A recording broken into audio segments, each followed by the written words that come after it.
Pancasila A dari Fakultas Ilmu Sosial Prodi Ilmu Perpustakaan dengan NIM 0601242037. Saya ingin mempresentasikan hasil PPT saya yang berjudul Pancasila dalam Lintas Sejarah Bangsa Indonesia. Peran Pancasila dalam era prakemerdekaan, nilai Pancasila dalam perjuangan bangsa. Menurut Mr. Muhammad Yamin, berdirinya negara kebangsaan Indonesia tidak dapat dipisahkan dengan kerajaan-kerajaan lama yang merupakan warisan nenek moyang bangsa Indonesia. Negara kebangsaan Indonesia terbentuk melalui 3 tahap, yaitu pertama, zaman Sriwijaya di bawah Wangsa Syailendra tahun 600 sampai 1400.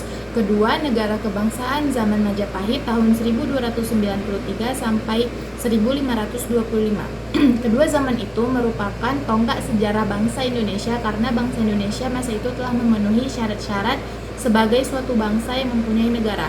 Adapun unsur-unsur Pancasila yang terkandung dalam masa kerajaan Sriwijaya yaitu ketuhanan, kemanusiaan, persatuan, tata pemerintahan atas dasar musyawarah dan keadilan sosial telah terdapat sebagai asas-asas yang menjiwai bangsa Indonesia.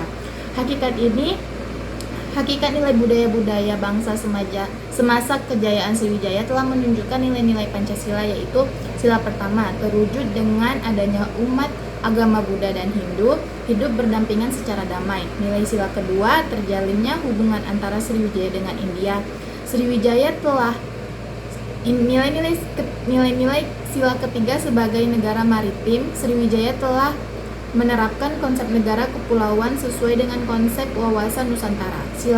Nilai sila keempat, Sriwijaya telah memiliki kedaulatan yang sangat luas. Nilai sila kelima, Sriwijaya menjadi pusat pelayanan dan perdagangan sehingga kehidupan rakyatnya sangat makmur. Pada masa kerajaan Majapahit, pengamalan sila ketuhanan yang Maha Esa telah terbukti pada waktu agama Hindu dan Buddha hidup berdampingan secara damai. Empu Prapanca menulis Negara Kerta Agama tahun 1365 yang di dalamnya terdapat istilah Pancasila. Empu Tantular mengarang buku Sutasoma di mana dalam buku itu terdapat seloka Persatuan Nasional yang berbunyi Bhinneka Tunggal Ika Tanhana Dharman Mangruwa. Artinya walaupun berbeda namun satu jua dan tidak ada agama yang memiliki tujuan yang berbeda.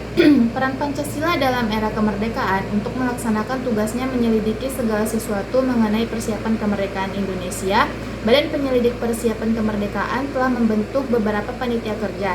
Di antaranya ialah 1. Panitia Perumus diketuai oleh I.R. Soekarno dan berhasil menyusun suatu naskah rancangan pembukaan Undang-Undang Dasar pada tanggal 22 Juni 1945. Yang kedua, Panitia Perencana Undang-Undang Dasar yang diketuai oleh I.R. Soekarno dan berhasil menyusun suatu rancangan Undang-Undang Dasar Indonesia pada tanggal 16 Juli 1945. Yang ketiga, Panitia Ekonomi dan Keuangan diketuai oleh Dr. Muhammad Hatta. Dan yang terakhir, Panitia Pembela Tanah Air yang diketuai oleh Abi Kusno Djoko Rusojo.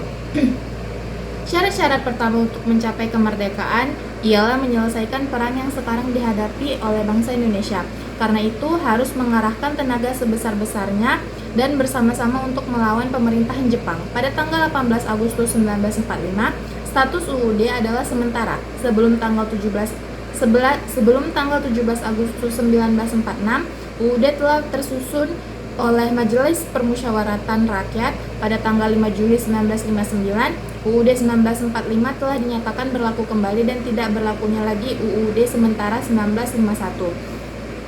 UUD berlaku selama masa Republik Pertama dari tanggal 18 Agustus 1945 sampai 27 Desember 1949. UUD berlaku selama masa Republik Kedua atau RIS sebagai Undang-Undang Negara bagian RIS tanggal 27 Desember 1949 sampai 17 Agustus 1950. UUD berlaku selama masa Republik Ketiga 17 Agustus 1950 sampai 5 Juli 1959. UUD 1945 tidak berlaku lagi. Yang keempat, UUD berlaku selama masa Republik Keempat dari UUD berlaku dari Juli 1959 sampai sekarang. Pada tanggal 11 Maret 1966, Presiden Soekarno mengeluarkan surat perintah kepada Letnan Jenderal Soeharto untuk mengambil langkah-langkah pengamanan untuk menyelamatkan keadaan. Lahirnya surat perintah 11 Maret ini dianggap oleh rakyat sebagai lahirnya Orde Baru. Ada 4 jenis perubahan UUD 1945, yaitu mengubah rumusan yang telah ada, membuat rumusan baru sama sekali, menghapus atau menghilangkan rumusan yang ada, memindahkan rumusan pasal ke dalam rumusan ayat atau sebaliknya. Adapun lembaga-lembaga baru hasil perubahan tahun 1945 yaitu Mahkamah Konstitusi yang sejajar dengan Mahkamah Agung, kemudian Komisi Yudisial yaitu lembaga baru untuk merealisasikan ideologi konstitusi negara hukum dalam amandemen UUD 1945. Sekian dari saya. Assalamualaikum warahmatullahi wabarakatuh.